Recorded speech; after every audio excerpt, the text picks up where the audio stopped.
Assalamualaikum, hai guys, apa khabar korang? Terima kasih sebab sudah klik video ni dan jangan lupa tekan tombol subscribe.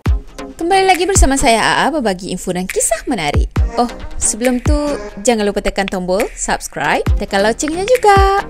Dan jangan lupa untuk tekan notification supaya korang tak ketinggalan video saya yang baru. Okey, sesuai dengan tajuk video kali ini saya nak sharekan dengan korang 5 perairan yang paling bahaya dekat dunia. Bahayanya tu bukan biasa tau. Memang betul-betul bahaya punya sungai atau tasik atau danau. Dan Alhamdulillah dekat Malaysia ni tak ada sungai-sungai yang macam itu. Okey, dah sedia?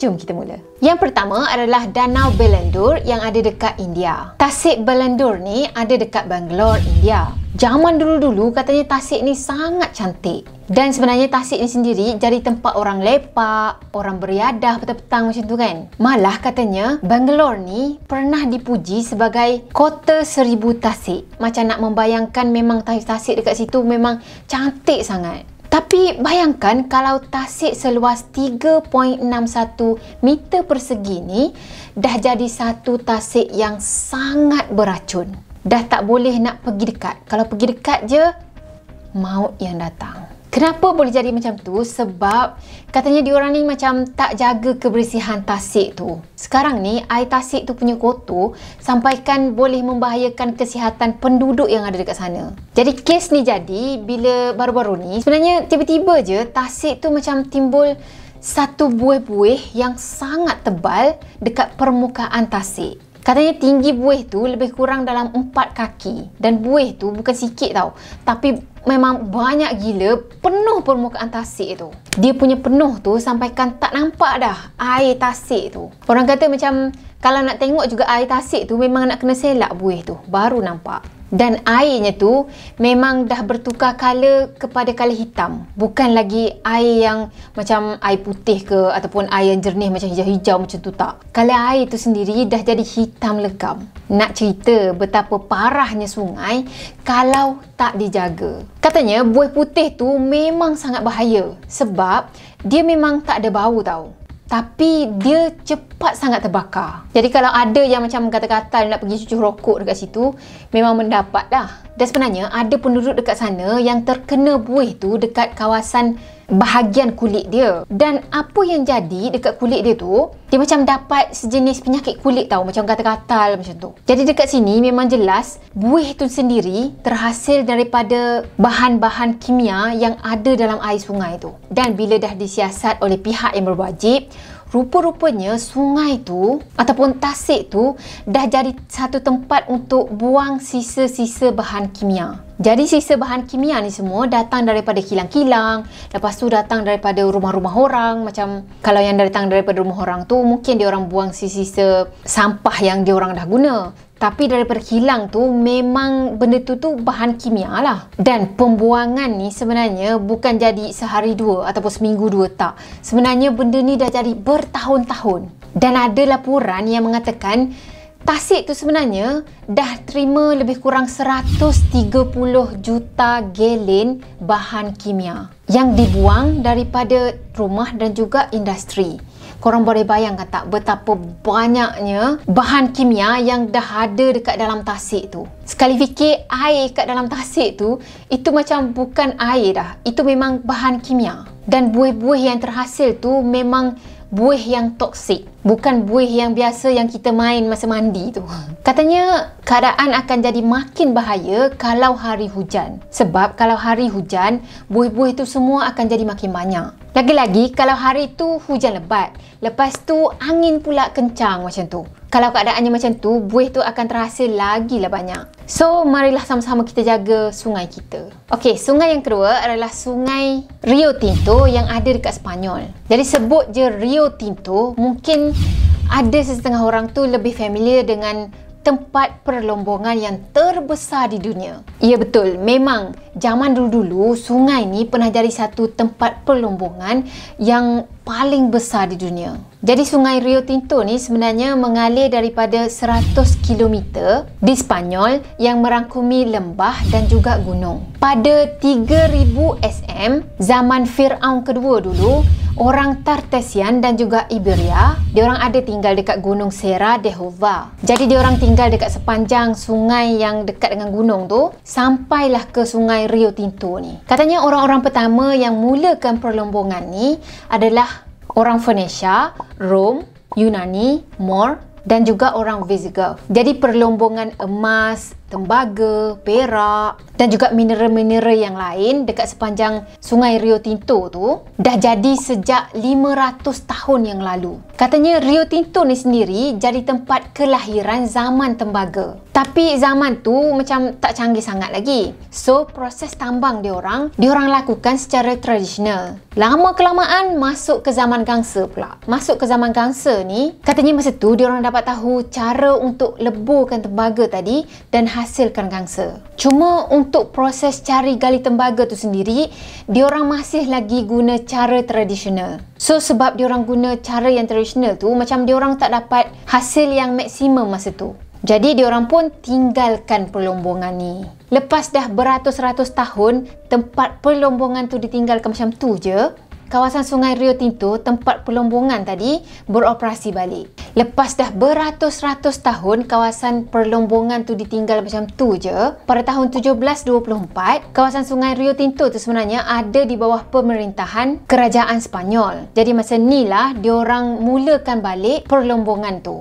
Mula-mula tu penduduk kawasan situ diorang mulakan kerja menambang dengan keadaan tradisional. Tapi sebab kawasan tu nampak potensi yang lebih besar, syarikat daripada Inggeris ni diorang pergi cari gali dekat situ pada abad 19 secara besar-besaran. Jadi sejak itulah sebenarnya sungai ni jadi makin bahaya. Katanya tahap asid dalam air sungai tu makin tinggi dan naik secara drastik. Dan sekarang ni tempat tu dah tak sesuai lagi untuk tinggal.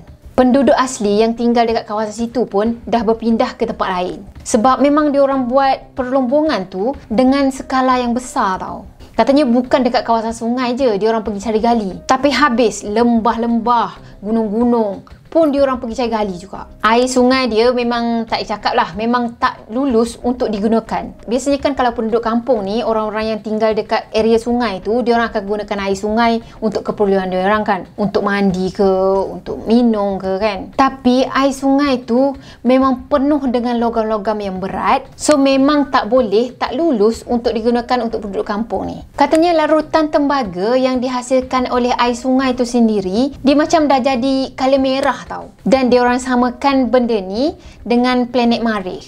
Jadi sebenarnya colour merah tu bukanlah satu-satunya colour yang diorang nampak dekat sana. Mineral yang ada dalam air sungai tu sendiri dah hasilkan beberapa colour. Ada timbul colour kuning, ada timbul colour oranye dan juga ada colour macam keemasan macam tu. Jadi Pusat Astrobiologi Nasional dengan kerjasama dengan NASA masa tu, diorang buat satu penyelidikan mengenai ekosistem yang ada dekat sungai ni. Dan diorang nilai yang sungai ni ada persamaan dengan permukaan dekat Mars ataupun Marikh lah, planet Marikh. So, tempat ni sebenarnya secara automatik jadi satu makmal semula jadi. Katanya tempat ni dijadikan tempat untuk ahli-ahli pengkaji ni supaya diorang faham lagi ciri-ciri planet Marikh. Sebenarnya ada penemuan juga tau daripada ahli saintis ni.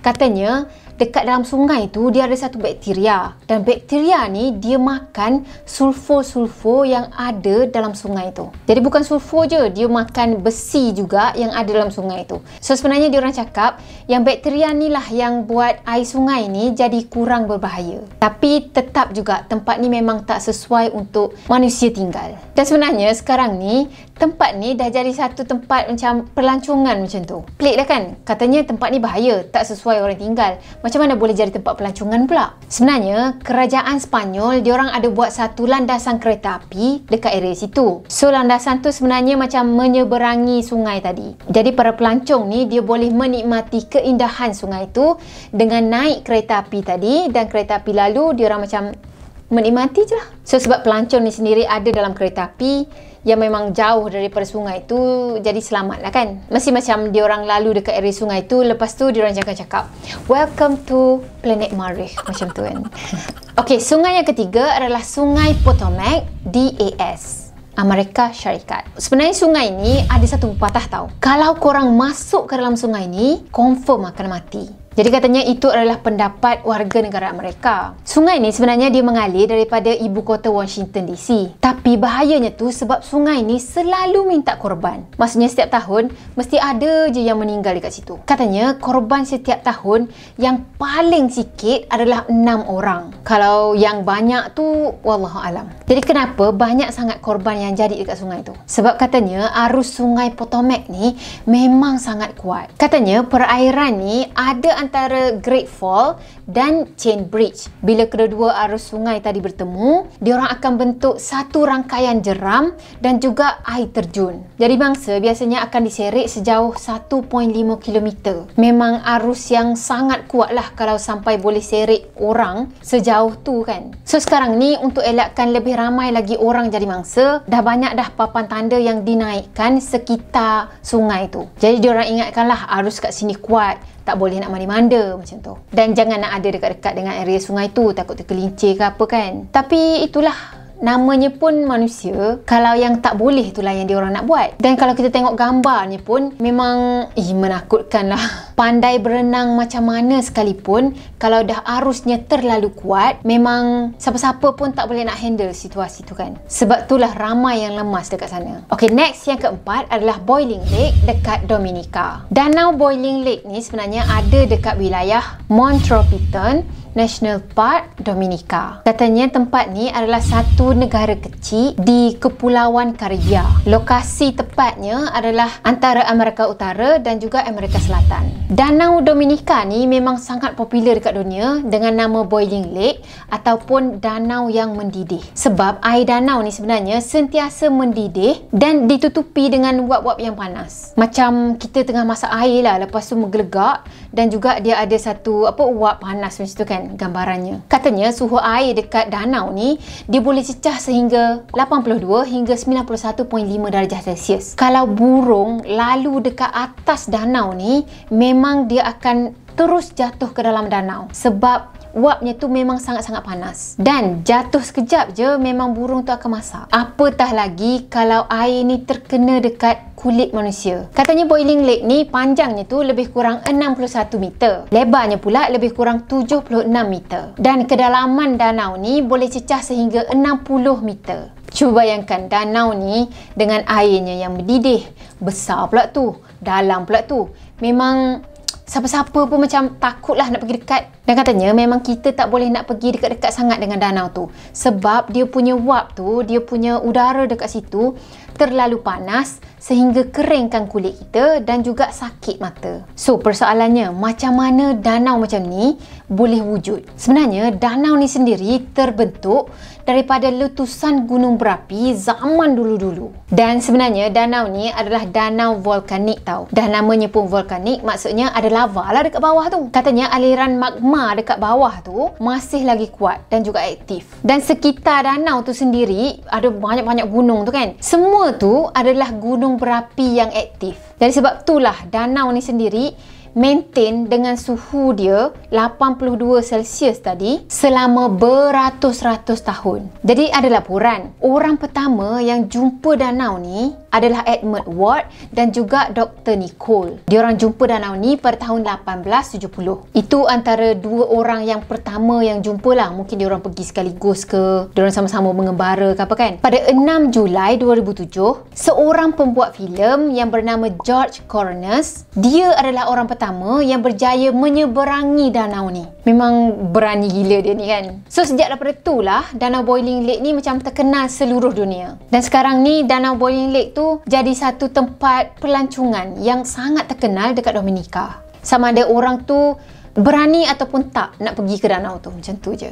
Kalau saya tak. So pada tahun 1997 pihak UNESCO akui yang Boiling Lake ni adalah salah satu tempat warisan dunia. Okey, yang kelima dan yang terakhir adalah Danau Karachay dekat Rusia. Danau Karachay ni sebenarnya adalah danau yang paling bahaya dekat dunia. Sebab boleh kata danau ni adalah danau yang jenis tikam belakang tau. Sebabnya kalau kita tengok dia macam elok je, damai je macam tu. Tapi sebenarnya membunuh dalam diam. Kalau danau ataupun sungai yang lain, bahaya dia pun boleh lagi jadi tempat pelancongan kan. Danau ni tak sesuai langsung untuk dijadikan tempat untuk beriadah ke, tempat berehat ke, apatah lagi tempat tinggal. Sebab katanya pada tahun 90-an macam tu, kalau ada je orang yang berehat tepi sungai ni, berehat dalam sejam macam tu, diorang akan dapat radiasi sebanyak 600 sinar X. Dan akibatnya fatal lah, maut. Katanya Tasik ni dah terkenal sejak abad 18 lagi. Tasik ni sebenarnya terletak dekat Chelyabinsk di Kuril Selatan. Sejak tahun 1951, Persatuan Pengeluaran Mayak, iaitu salah satu kemudahan nuklear terbesar di Kesatuan Soviet yang ada dekat situ, dah buang sisa radioaktif di Sungai Karachi ni. Dan lepas tu mereka namakan tempat ni sebagai takungan air V9. Jadi selama bertahun-tahun tau, perairan Karachi ni dah jadi tempat pembuangan sisa radioaktif. Tasik ni besar sangat tau. Luasnya tu lebih kurang dalam 1,600 meter persegi. Dan katanya sisa radioaktif yang ada termendap dekat dasar sungai tu lebih kurang setinggi 3.4 meter. Pada tahun 1960-an pula, sebahagian daripada air Tasik tu dah kering. Masa tu, bahan radioaktif macam cesium-137 dan juga strontium-90 akan terdedah dengan cahaya matahari. So, secara tak langsung, akan ada satu radiasi yang berlaku dekat situ. Tambah pula, pada tahun 1967, ada satu angin kencang yang meniup habuk-habuk dekat kawasan situ ke arah kawasan yang lain. So, habuk-habuk tu semua bersebaran lebih kurang 2,700 km persegi. Habislah dia bertebangan dekat area-area sungai tu. Jadi tragedi ni sebenarnya dah bahayakan beribu-ribu orang yang tinggal dekat kawasan situ. Katanya tragedi ni juga dah paksa pemerintah dekat sana untuk tutup Sungai Karachi ni dengan timbunan-timbunan batu dan juga konkrit. So proses ni semua sebenarnya makan masa dalam 40 tahun. Dan katanya dah selesai dah proses ni dalam 26 November 2015 hari tu. Katanya walaupun beratus-ratus tahun lepas ni pun, tempat tu tetap juga akan bahaya.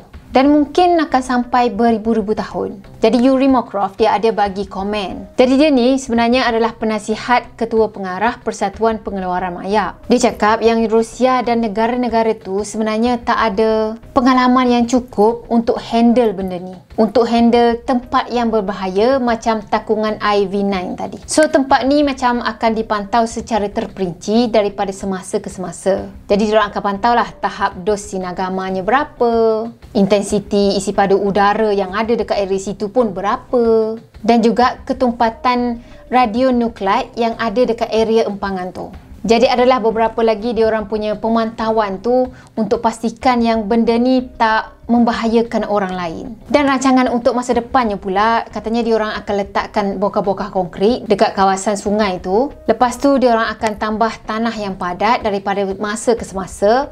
Dan diorang plan untuk tutup kawasan empangan tadi dengan tanam rumput-rumput macam tu. Dan macam diorang nak buat tempat tu jadi macam semak-semak lah. So katanya diorang takkan tanam pokok-pokok yang besar. Sebab katanya kalau tanam pokok-pokok yang besar tadi akan merosakkan bongkah konkrit yang ada dalam tanah tadi. Tapi itulah, adakah tempat ni akan bebas sepenuhnya daripada radiasi ataupun tak? Korang nilailah sendiri. The end.